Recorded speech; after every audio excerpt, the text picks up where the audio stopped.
Hello, beautiful humans, and welcome to the Mental Wellness Wake-Up Show, a weekly podcast where growth-minded, creative people come to learn best practices from both spirituality and psychology that create lasting well-being. I am your host, mental wellness expert, improvised acting teacher, therapist, and coach, Dawn McMillan. Let's get to it. What I am excited to talk to you about today is revisiting the Dreamer episode. For those of you who may not have any idea what I'm talking about, it's the 7 steps to get anything you want episode. 7 steps to get anything you want from March 30th of 2022. So I published that episode because through my research, both as an individual, as a therapist, and as a spiritual quester, is that a word? Quester, seeker, I have discovered that when we are going from nothing to something, when we are trying to create something in our lives that hasn't existed there before, we go through these 7 steps. And knowing what those 7 steps are can absolutely exponentialize your ability to manifest, to create, to actualize, insert your word, to get the things that you want. And it's very simple and straightforward, but that doesn't necessarily mean that it's super easy. So based on the questions that I got on that episode, I absolutely want to dig into it a little bit more. So where we're going to begin is with the D. Step 1 into getting anything that you want in the Dreamer technique is desire. What do you want? What do you desire? What would you like? What do you wish? In my coach training program, that was the question, or some version of that question that starts every session. What would you like? I heard this great analogy that, those dogs that are trained to go fetch things. And, there's this one dog who could distinguish between 100 different items. And, as long as the human was clear on what to tell the dog to go get, the dog would very happily, joyfully go fetch the thing. And in some senses, from the metaphysical point of view, the universe is the same way. When you're clear on what it is that you desire, you set in motion a series of events that enable you to get it. There's a lot of questions that come up with even just that. How come people get things they don't want? I have an episode about that, how to not get what you don't want. And then how come sometimes people don't get what they want? So the first offer I want to make is to lose the word want. Want is the word that has historically meant to lack, living in want, for want of. It's focused on the lack of. So when you're in a stage of wanting, you're in a stage of focusing on all the things that you don't have.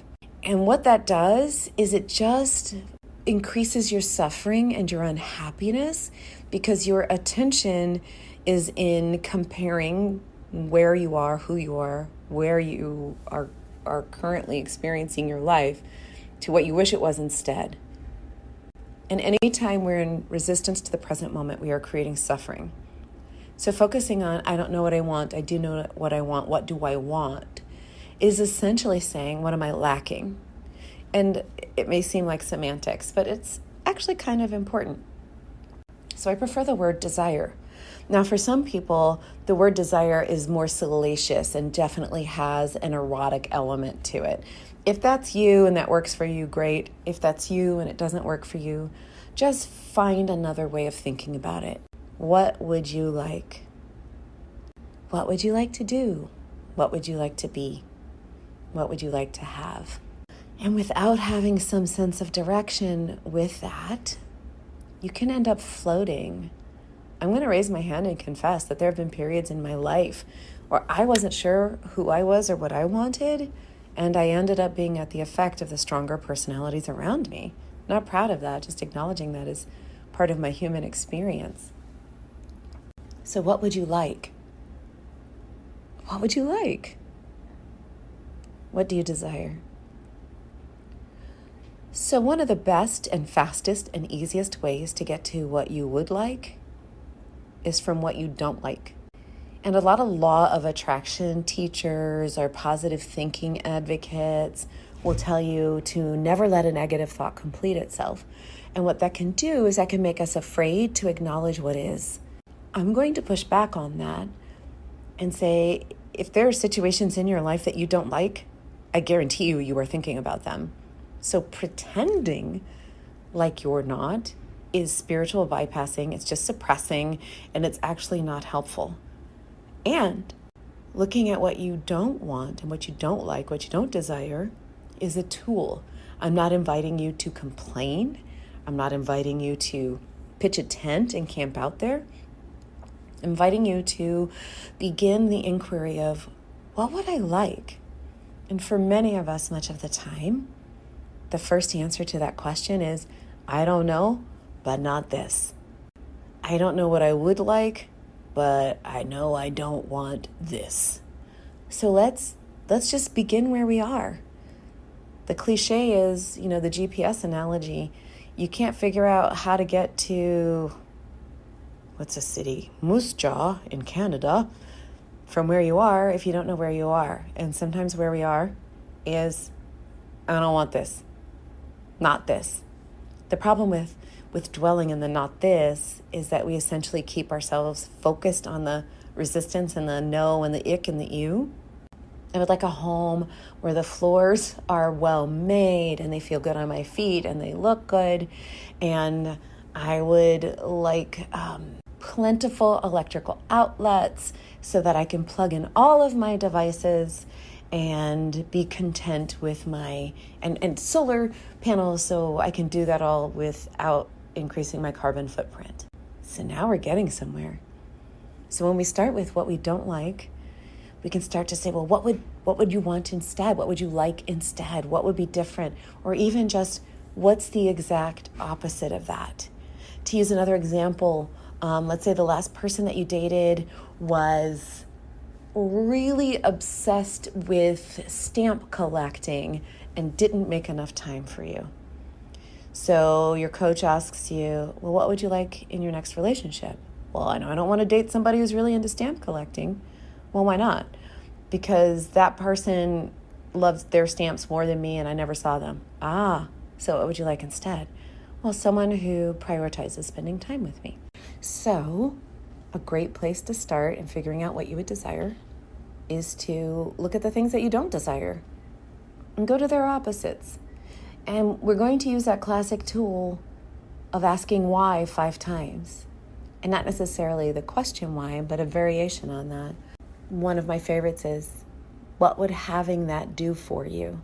So let's say I'm currently eyeballing an electric luxury car. BMW just released a new one, right? So I say, I really want that BMW, that fully electric BMW i series car. And my coach would say, well, what's important about having that? Well, it's really important to me to have a car with a low carbon footprint, but has a really wide range. Well, what's important to you about that?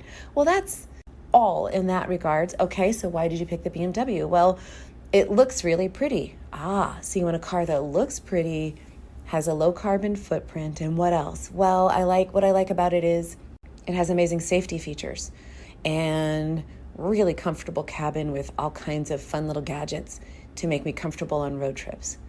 So now we've gone from this specific, incredibly specific thing to, well, what are you trying to accomplish by wanting this specific thing?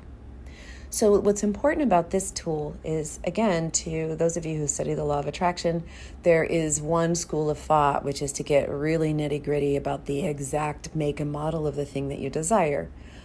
I personally think that's a mistake. And the reason why I think that's a mistake is that you are limiting your possibilities. So let's say, to stick with the car example, we start with the question, what do you want? It's like, I don't know. All I know is I don't want to drive around in this old jalopy anymore. And my coach gets me to, well, what would you like instead? And I go, I want that BMW. What if there is a whole other means of transportation that would actually meet my needs better than that BMW? If I am rigidly stuck on that BMW, I may spend the next 10 years trying to get that to happen when I don't know, I move to some walking community and what I really need once I go there is a bicycle. There's a spiritual teacher, law of attraction coach who, had a picture of a house on his vision board, and then I guess like 10 years later he got that exact house. Good for you. And what I would wonder is, could you have gotten another house sooner that would have met those same needs of luxury and opulence and location? Or did you somehow limit yourself by being like, no, it has to be that exact house? So, what do you desire? You can begin first by asking, well, I know what I don't want. What's the opposite? And then when you do start to land on things, you want to interrogate what's important about that. Why do you want that? What would having that do for you? And that leads us to the big aspect of this desire question. How do you want the thing to make you feel? Because ultimately, all of our goals and strategies are aiming at a feeling. And we don't want to be as generic as happiness, because when you get to something so generic, it's hard to know when you've achieved it. So if you combine these 3 techniques that I'm telling you, what's the opposite of what you don't want? What's important about that? How do you want to make it? How do you want that achievement, that goal to make you feel? Then you start to circle around something very, very useful. You start to circle around a vision. There's a quote, without vision, the people perish. If you don't know where you're going to go, you can't get there. Insert cat poster meme here. So once you have that vision of your life, you can then start to take the actions that help you achieve it. So I want to talk a little bit more about vision specifically, because it's really powerful. We get motivated often to make change when we're in pain. Reverend Michael Beckwith always says, you can change from desperation or inspiration, your choice. A lot of us wait for desperation. It is in 12-step, what they call the, rock bottom. So let's say, that we are in pain. I don't want to be late for work anymore because my car is always breaking down, for example. So that's the pain. Well, psychological research has shown us that moving away from goals that are motivated by I don't want that, gets us started, but it won't keep us going. There is inevitably a moment between when you begin and when you arrive where things get hard, where obstacles arise that you didn't anticipate, where it takes longer than you'd hoped. And if you don't have a pull goal, a vision, a desire, a dream that's pulling you forward, you're in danger of a couple of things. One is, as soon as the pressure of the pain is alleviated, you stop. I see this a lot in my work with people who are living with addiction.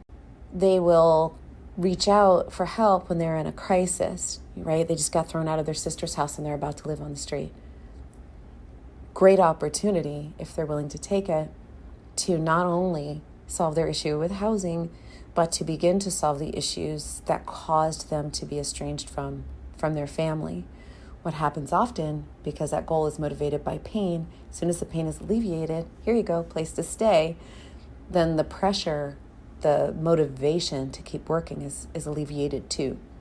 So having that pull goal, that vision, that dream, D for dream, D for desire, to keep you motivated and keep you moving is what gets you over the hump in the middle. So I'd like to give you a practical tool for creating a vision. And it's really cute. And I like it. So I hope you do too. So you get to daydream.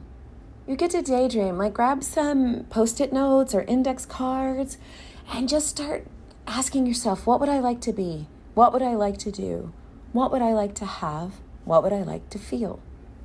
Be, do, have, feel. And just write each one on a separate little Post-it note. And I want to challenge you to go at least 5 in each category. 10 if you want an A+ and a gold star. Because sometimes when we just keep digging, those other little beautiful, sparkly, shiny rainbow unicorn impulses will show up to us.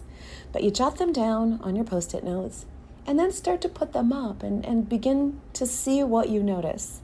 You can create a statement that anchors that whole vision in for you. It could be something like, I am living joyfully and opulently in a beach home with my beloved family. Something like that.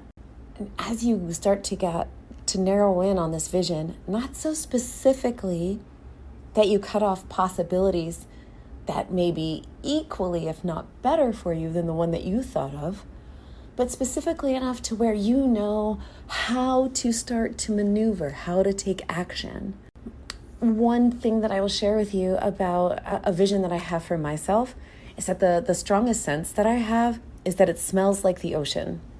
And that may seem very vague to you if you're not me, but there's a very specific smell that the Pacific Ocean often has at sunset.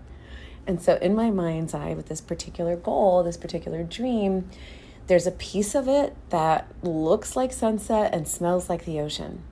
And so what I can do when I'm working on that aspect of my life is I can sort of compare the things that are showing up. Like, does it rhyme with that? Does it feel the same way that sunset at the Pacific Ocean smells or feels?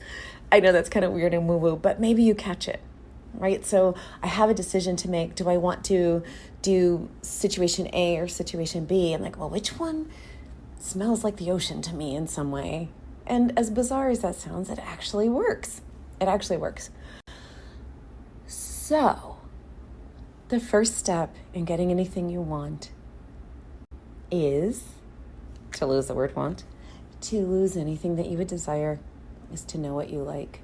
And sometimes the starting place is knowing what you don't like, beginning to figure out what the opposite of that is, asking yourself what's important about that until you get down to fundamentals, and then capturing that vision of your life so that when the going gets rough or the road is a little longer than you had wished, it can continue to pull you forward. And for bonus points, write it down. Write it down. I was reading Denise Duffield Thomas's book. She quips that the difference between a millionaire and a billionaire is that a billionaire writes their goals down twice a day. So write down your vision. And if it starts to get stale in some way, then go back to basics and say, okay, maybe I've changed since I first realized this vision. Maybe I was so caught up in, let's use the house example.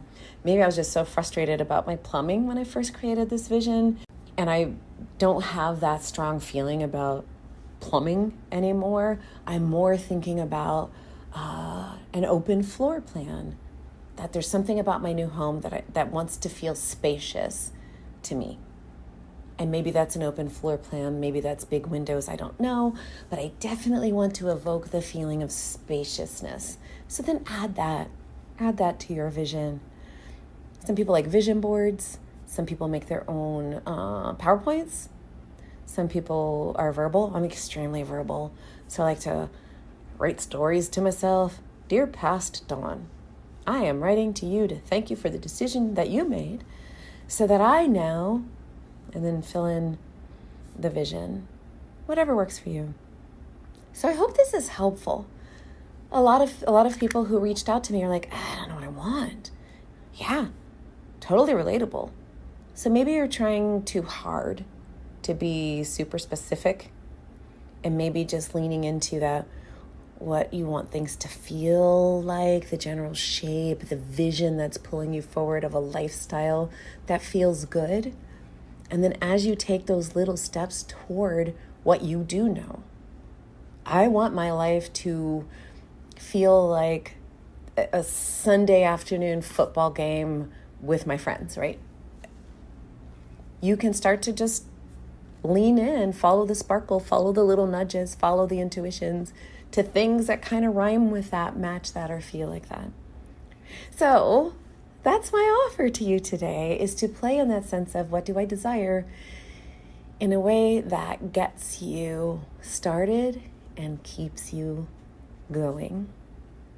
And this one's going a little long, so with that, allow me to remind you, you're so awesome. You are amazing.